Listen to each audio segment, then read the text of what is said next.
If your Buick Enclave is refusing to launch Apple CarPlay, you are not alone.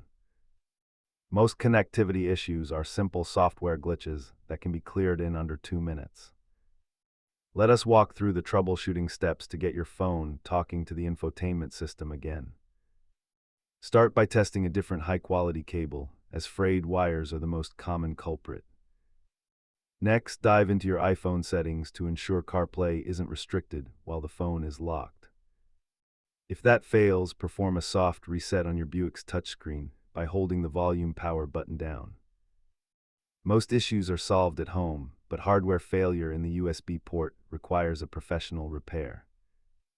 As you can see, cables and software updates resolve the vast majority of connectivity complaints. If you are still struggling, inspect the physical USB port for lint or bent pins before checking for recalls. Keep a non-conductive pick and compressed air in your glove box to keep those ports clean and functional. Persistence pays off, but try a different iPhone to rule out your specific device. Check the link below for more Buick maintenance tips and subscribe for more troubleshooting guides.